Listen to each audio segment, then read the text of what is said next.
नमस्कार, मैं हूं आपके साथ जसप्रीत कौर। इस वक्त की बड़ी खबर आपको बता दें पंजाब के अमृतसर से, जहां पर घर में घुसकर सुखचैन सिंह नाम के एक एनआरआई पर दो लोगों ने हमला कर दिया। इस हमले का वीडियो भी सामने आया। वीडियो में दो लोग घर में घुसते हुए दिखाई दिए। इसके बाद उनकी घर के अंदर मौजूद सुखचैन सिंह से कहासुनी हो गई। इसी बीच उन्होंने एनआरआई को गोली मार दी।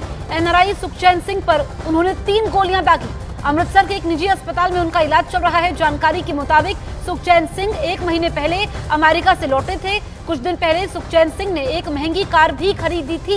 तो क्या ये आपसी रंजिश का मामला है, कुछ और वजह है, इसकी तफ्तीश होगी। लेकिन जो सीसीटीवी फुटेज सामने आया है ये बेहद हैरान करने वाला है, परेशान करने वाला है। घर में घुसकर यहाँ पर फायरिंग करते हैं बेखौफ बदमाश। 3 राउंड गोलियां बरसाते हैं, जिसमें सुखचैन सिंह जो कि एनआरआई है, 1 महीने पहले ही अपने घर अमृतसर आए हुए थे, वो गिर जाते हैं। उनको अस्पताल ले जाया जाता है, जहां पर उनकी हालत गंभीर बनी हुई है। तो किस तरीके से यहाँ पर बदमाशों को कोई खौफ नहीं, ना ही परिवार वालों का डर, ना ही कानून का खौफ, कैसे दिन दहाड़े घर में घुसते हैं, गोलियों की बरसात करते हैं और उसके बाद चले भी जाते हैं। तो अमृतसर की ये घटना है। पंजाब के अमृतसर में घर में घुसकर फायरिंग होती है और ये 3 लोग जो कि आते हैं, 3 राउंड फायर करते हैं। सुखचैन सिंह का ये घर है, घर के अंदर जाते हैं। अब परिवार से भी पूछताछ हो रही है कि क्या ये आरोपियों को जानते हैं, कोई पुरानी रंजिश थी, इसकी तफ्तीश होगी। इस बीच डीजीपी गौरव यादव ने अमृतसर पुलिस कमिश्नर को अपराधियों को जल्द पकड़ने के निर्देश दिए हैं और सख्त से सख्त कार्रवाई करने की बात कही है। अमृतसर पुलिस कमिश्नर ने मामले की जांच की बात कही है। हमलावरों को जल्द पकड़ने का दावा भी किया है।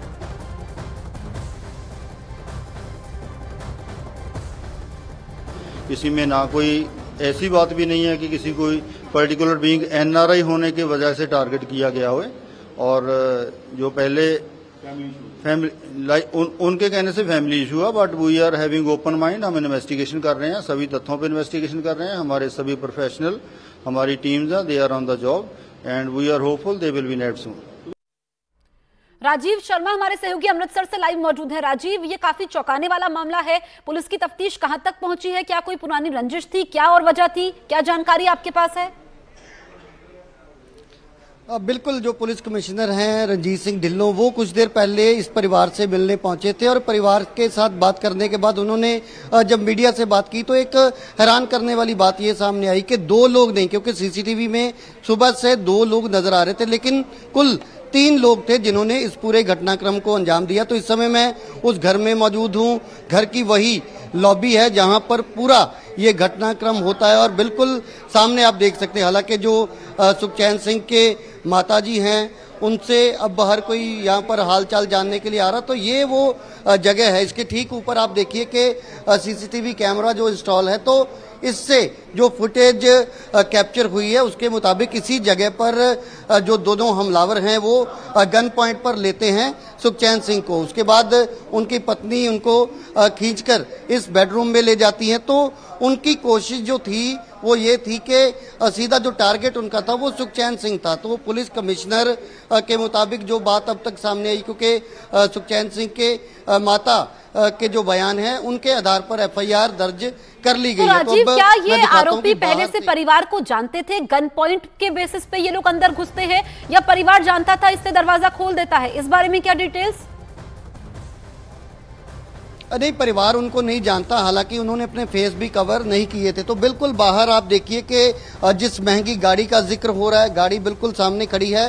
तो वो लोग आकर सुखचैन सिंह से गाड़ी के कुछ कागजात की बात करते हैं। तो सुखचैन सिंह बाद में उनको मना करता है कि आपके पास क्या ऐसी अथॉरिटी है कि आप मुझसे गाड़ी के कागजात के बारे में पूछ रहे। तो वहां से उसको गन पॉइंट पर जब लेने की कोशिश होती है तो सुखचैन सिंह अपने घर की जो लॉबी है उस तरफ भागने की कोशिश करता है। यहाँ से मैं दिखाना चाहूंगा कि ये गाड़ी है और यहाँ से आप देखिए सामने बिल्कुल घर की जो लॉबी है जिसके अंदर की सारी फुटेज अब तक सामने आई है, क्योंकि घर के अंदर और बाहर कई जगहों पर सीसीटीवी कैमराज इंस्टॉल हैं। तो इन कैमराज के जरिए ही अब पुलिस उनके जो आरोपी हैं उनकी पहचान करने में लगी हुई है। पुलिस कमिश्नर पहले पहुंचे थे, अभी भी आप देख सकते हैं कि सीनियर जो पुलिस ऑफिशियल्स हैं वो यहाँ पर हर एक एंगल से, हर एक पहलू पर उनकी तरफ से जांच की जा रही है। और इसी जांच में ये बात सामने आई है कि 2 के बजाय 3 लोग थे जो कि पूरे प्लानिंग के साथ आए थे।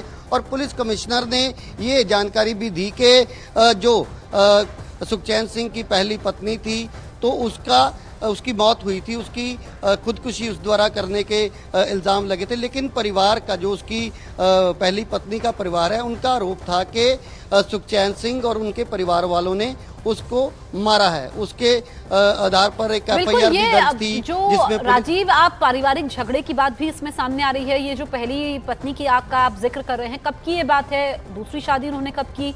और परिवार में उस वक्त कौन कौन लोग मौजूद थे जिस वक्त ये घटना होती है? परिवार अभी क्या बता रहा है? और दूसरी तरफ सुखचैन सिंह की हालत कैसी है? क्या गंभीर है वो? इस वक्त अस्पताल प्रशासन क्या कह रहा है?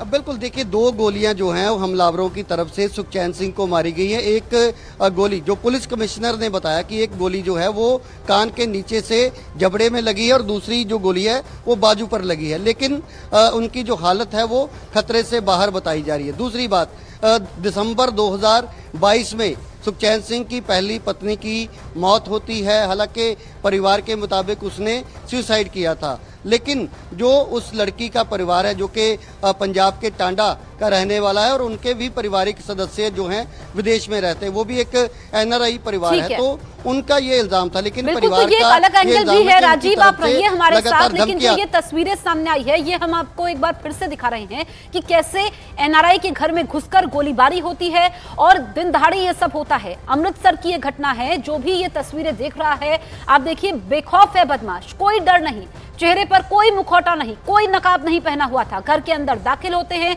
गन पॉइंट पर सुखचैन सिंह को लेते हैं। सुखचैन सिंह के बारे में जानकारी यह है कि अमेरिका से 1 महीने पहले ही लौटे थे।